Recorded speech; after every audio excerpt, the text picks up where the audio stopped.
নির্বাচনের আগে তারেক রহমান দেশে আসবেন, আমাদের পথ দেখাবেন, বলছেন মির্জা ফখরুল। 12 মাসে ইউনূস সরকারের প্রতি মানুষের বিশ্বাস একেবারে উল্টো হয়ে গেছে, বলছেন গোলাম মাওলা রনি। 1 বছরে কি পেয়েছি, প্রশ্ন হান্নান মাসুদের। এবং সর্বশেষ জানাবো, রাজশাহী 5 বিভক্ত বিএনপি, সুযোগ নিতে চায় জামায়াত। শুনছিলেন সংবাদ শিরোনাম, এবারে বিস্তারিত। নির্বাচনের আগে তারেক রহমান দেশে আসবেন, আমাদের পথ দেখাবেন, বলছেন মির্জা ফখরুল। বাংলাদেশের মানুষ অপেক্ষা করে আছে, ফেব্রুয়ারিতে নির্বাচন হবে উল্লেখ করে বিএনপি মহাসচিব মির্জা ফখরুল ইসলাম আলমগীর বলেছেন, তার আগে দেশের সবাই অপেক্ষা করে আছেন তারেক রহমানের ফেরার জন্য। তাই নয় কি? আমরা সবাই এটাই চাই। তারেক রহমান দেশে আসবেন, নেতৃত্ব দেবেন, আমাদের পথ দেখাবেন। সবাইকে আরও বেশি ঐক্যবদ্ধ থাকার আহ্বান জানিয়ে বিএনপি মহাসচিব বলেন, বাংলাদেশে বিভেদ সৃষ্টির নানা অপচেষ্টা চলছে। হাসিনা তার লোকজন সহ আমাদের প্রতিবেশী দেশ ভারতে আশ্রয় নিয়েছেন। সেখান থেকে তিনি সময়ে সময়ে বাংলাদেশে হামলার হুমকি দিচ্ছেন।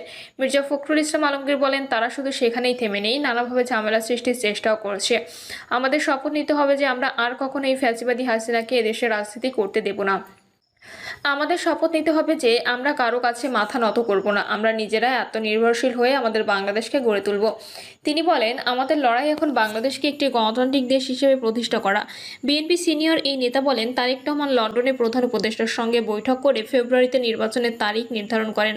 সারা দেশ অপেক্ষা করছে, ফেব্রুয়ারিতে নির্বাচন হবে। তার আগে দেশের সবাই অপেক্ষা করছে তারেক রহমানের ফেরার জন্য। তাই নয় কি? আমরা সবাই এটাই চাই। 1 বছরে কি পেয়েছি, প্রশ্ন হান্নান মাসুদের। জুলাই গণঅভ্যুত্থানের পর 1 বছরে কি পেয়েছি বলে প্রশ্ন তুলেছেন জাতীয় নাগরিক পার্টির কেন্দ্রীয় সমন্বয়ক হান্নান মাসুদ। এনসিপি নেতা বলেন, 1 বছর কি পেয়েছি না পেয়েছি, স্বাধীনতা না পাচ্ছি মানবিক অধিকার। হান্নান মাসুদ বলেছেন, একটি পক্ষ বৈষম্য বিরোধী ছাত্র আন্দোলনকে কলঙ্কিত করতে চাইছে। আমি হান্নান মাসুদ, জুলাই আন্দোলনে একজন সমন্বয়ক, বৈষম্য বিরোধী ছাত্র আন্দোলনের একজন সমন্বয়ক। এই পরিচয় আমার কাছের গর্বের, অহংকারের। তিনি আরও বলেন, এনসিপি দুর্বল নয়, আমরা দুর্বল নই। আমরা এই দেশের মানুষের জন্য লড়াই করেছি, আমরা আবারও বুক পেতে লড়াই করব। রাজশাহী 5 বিভক্ত বিএনপি, সুযোগ নিতে চায় জামায়াত।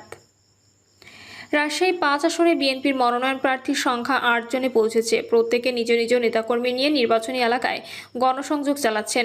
যদিও মনোনয়ন দৌড়ে এগিয়ে আছেন 3 জন। মনোনয়ন প্রত্যাশীদের সংখ্যা বেশি থাকায় বিভক্ত স্থানীয় বিএনপি নেতাকর্মীরা। তবে আগাম প্রার্থী ঘোষণার ফলে দৌড়ে এগিয়ে জামায়াত।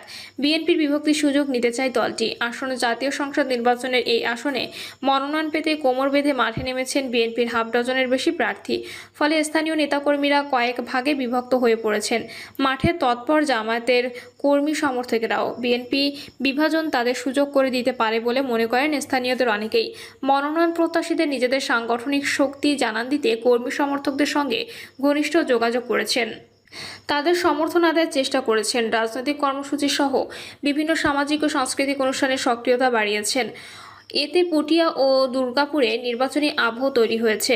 নির্বাচনে এ আসনে বিএনপির মনোনয়ন প্রত্যাশীদের মধ্যে রয়েছেন বিএনপির কার্যনির্বাহী কমিটির সদস্য ও পুটিয়া উপজেলার আহ্বায়ক আবু বকর সিদ্দিক, বিএনপির মিডিয়া সেলের সদস্য, কৃষক দলের কেন্দ্রীয় কমিটির যুগ্ম সাধারণ সম্পাদক মাহমুদা হাবিবা, জেলা বিএনপির আহ্বায়ক কমিটির সদস্য ও জেলা শ্রমিক দলের সভাপতি রুকনুজ্জামান আলম, জিয়া পরিষদ কেন্দ্রের সহকারী মহাসচিব সিরাজুল করিম সোনু, যুবদলের কেন্দ্রীয় কমিটির সাবেক কোষাধ্যক্ষ গোলাম মোস্তফা সহ আরও অনেকে। নেতাকর্মীরা জানান, মনোনয়ন প্রত্যাশীরা নিজেদের সাংগঠনিক শক্তি জানান দিতে কর্মী সমর্থকদের সঙ্গে ঘনিষ্ঠ যোগাযোগ শুরু করেছেন। তাদের সমর্থন আদায়ের চেষ্টা করছেন। রাজনৈতিক কর্মসূচি সহ বিভিন্ন সামাজিক ও সাংস্কৃতিক অনুষ্ঠানে সক্রিয়তা বাড়িয়েছেন। এতে পুঠিয়া ও দুর্গাপুরে নির্বাচনী আবহ তৈরি হয়েছে। এদিকে প্রার্থী বাছাইয়ে এরই মধ্যে জনমত জরিপ শুরু করা হয়েছে। 2008 ও 2018 সালে দুর্দিনে যারা মনোনয়ন পেয়েছিলেন তাদের জনপ্রিয়তা এবারও ঠিক থাকার কথা জানা গেছে। বিশেষ করে সাবেক উপজেলা চেয়ারম্যান অধ্যাপক নজরুল ইসলাম মণ্ডলকে ধানের শীষের মনোনয়ন দেওয়ার পক্ষে পুঠিয়া দুর্গাপুরে জনসাধারণের একটি বড় অংশ। নতুন প্রজন্মের নেতাদেরই মনোনয়ন দেওয়া উচিত, যারা দল ও সময়ের দাবিকে ধারণ করতে সক্ষম। আমি এই আসনে নতুন নয়, আমার বাবার হাত ধরে এই ঘরে এই আসনে রাজনীতি শুরু হয়েছে। সবগুলো উপজেলায় আমি গেছি, আমার বিরুদ্ধে কোনো অভিযোগও নেই। কেউ বলতে পারবে না 10 টাকা নিয়েছি। সুতরাং আমি মনে করি এই আসনে আমাকেই মনোনয়ন দেওয়া উচিত। তরুণ ভোটারদের দাবিতে ছাত্র রাজনীতি থেকে উঠে আসা পরিচ্ছন্ন ও ত্যাগী নেতাদের মনোনয়ন দেওয়া উচিত বলেও দাবি দাবি করেছেন কেন্দ্রীয় নেতাকর্মীরা। কেন্দ্রীয় কমিটির সদস্য ও পুটিয়া উপজেলা বিএনপির আহ্বায়ক আবু বকর সিদ্দিক মনোনয়ন প্রার্থী তালিকায় এগিয়ে। তারা জানান, প্রার্থী বাছাইয়ে নির্যাতিত, ত্যাগী, সৎ ও জনপ্রিয় নেতাদের অগ্রাধিকার দেওয়া হবে। পুটিয়া উপজেলা ও দুর্গাপুরের উন্নয়ন দলের প্রতিষ্ঠা ও কর্মী সংগঠনে তারা সক্রিয় ভূমিকা পালন করেছেন। বিএনপির মনোনয়ন প্রত্যাশী নজরুল ইসলাম মণ্ডল বলেন, আমি দীর্ঘদিন ধরে বিএনপির জন্য কাজ করেছি, উন্নয়ন করেছি এবং 2008 ও 2018 সালে মনোনয়ন পেয়েছি। আশা করছি এবারও দল আমাকে সুযোগ দেবে। আসন্ন জাতীয় সংসদ নির্বাচনে এই আসনে মনোনয়ন পেতে কোমর বেঁধে মাঠে নেমেছেন বিএনপির হাফ ডজনের বেশি প্রার্থী। ফলে স্থানীয় নেতাকর্মীরা কয়েক ভাগে বিভক্ত হয়ে পড়েছে। মাঠে তৎপর জামায়াতের নেতাকর্মী সমর্থকরাও। বিএনপি বিভাজন তাদের সুযোগ করে দিতে পারে বলে মনে করছেন স্থানীয়দের অনেকেই। তিনি আরও বলেন, দল কোনো বিপদের সময় কিংবা মানুষের সমর্থন দুটোই আমার কাছে। আমি চাই নতুন করে দল যাতে আমাকে মনোনয়ন দেয়, তবে এই আসনে আমার জেতার সুযোগ রয়েছে। আবু বকর সিদ্দিকী বলেন, 27 বছর ছাত্র রাজনীতি করেছি, আন্দোলনে জীবন বাজি রেখেছি। আমার পরিচ্ছন্ন ইমেজ ও সাধারণ মানুষের কাছে গ্রহণযোগ্যতার কারণে মনোনয়ন পাবো বলে বিশ্বাস করি।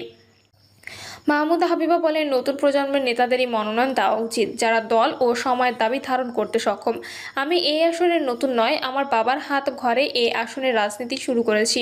সবগুলো উপজেলায় আমি গেছি, আমার বিরুদ্ধে কোনো অভিযোগও নেই, কেউ বলতে পারবে না 10 টাকা নিয়েছি। সুতরাং আমি মনে করি এই আসনে আমাকেই মনোনয়ন দেওয়া উচিত। জামায়াতের রাজশাহী জেলা শাখার সহকারী সেক্রেটারি নুরুজ্জামান লিটন এই আসনে দলের এমপি প্রার্থী। বিএনপির সঙ্গে জামায়াতের প্রতিদ্বন্দ্বিতা হতে পারে, তাই বিএনপি দলীয় কোন্দলের সুযোগে মাঠ গোছাচ্ছে জামায়াত।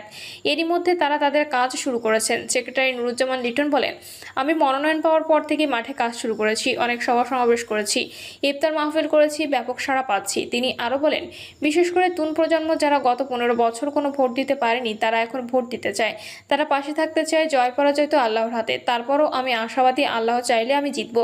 এই আসনে জাতীয় পার্টি, এনসিপি, ইসলামী আন্দোলন সহ অন্যান্য রাজনৈতিক দলগুলোর নির্বাচন কেন্দ্রিক তেমন কোনো তৎপরতা নজরে পড়েনি, তবে আসন্ন সংসদীয় নির্বাচনে তফসিল ঘোষণা হলে তারা তৎপর হতে পারে বলে ধারণা করা হচ্ছে।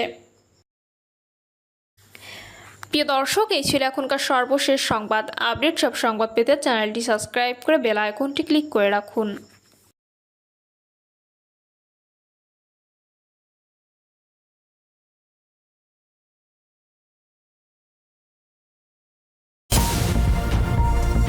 বারো মাসে ইউনূস সরকারের প্রতি মানুষের বিশ্বাস একেবারে উল্টো হয়ে গেছে, বলছেন গোলাম মাওলা রনি। সাবেক সংসদ সদস্য, রাজনীতিবিদ ও কলাম লেখক গোলাম মাওলা রনি বলেছেন, ডক্টর মোহাম্মদ ইউনূস সরকারের বর্ষপূর্তি হতে চলেছে। অর্থাৎ তিনি ক্ষমতা গ্রহণ করার বা ক্ষমতা লাভ করার পর 12টি মাস চলে গেছে। এই 12টি মাসে তিনি যে কথাগুলো বলেছেন, যে আশ্বাসগুলো দিয়েছেন এবং তার সরকারের কর্মকাণ্ডের যে বৃত্ত তিনি আঁকার চেষ্টা করেছেন, তা জনগণের মধ্যে সাড়া ফেলতে পারেনি।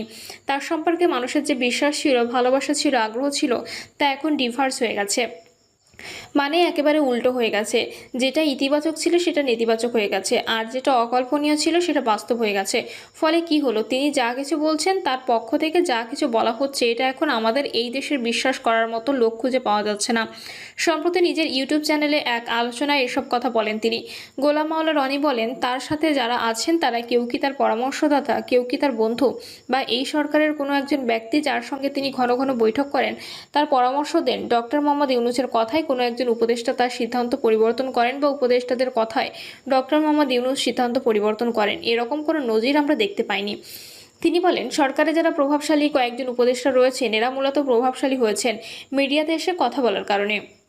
তাদের মন্ত্রণালয়, তাদের যে আউটপুট বলতে গেলে শূন্য, অনেক ক্ষেত্রে নেতিবাচক, এবং তারা সরকারের জন্য, দেশের জন্য অনেক আপদ বিপদ ডেকে নিয়ে এসেছে অতিকথনের ফলে। তো তারা সে অতিকথনের কারণে আমরা মনে করি তারা গুরুত্বপূর্ণ, কিন্তু তাদের কারো সঙ্গে ডক্টর ইউনূসের ব্যক্তিগত সম্পর্ক রয়েছে।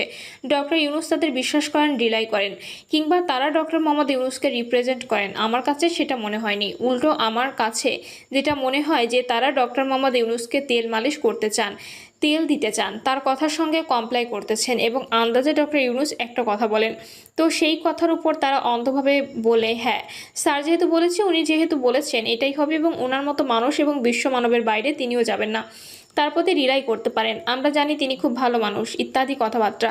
তিনি আরও বলেন, এগুলো পুরোটাই অনেকটা ইলিউশনের মতো। এখন এই কথাগুলো বলার জন্য আসলে উপদেষ্টা হওয়ার দরকার নেই, যে কোনো লোক এই কথাগুলো বলতে পারে, কিন্তু তারা যদি অথরিটি নিয়ে বলতেন যে আমার সঙ্গে প্রধান উপদেষ্টার কথা হয়েছে এবং আমি অনবিহাব প্রধান উপদেষ্টা, আমি আপনাদের গ্যারান্টি দিচ্ছি এটা হবে, যদি না হয় আমি পদত্যাগ করব, এটাকে বলা হয় অথরিটি।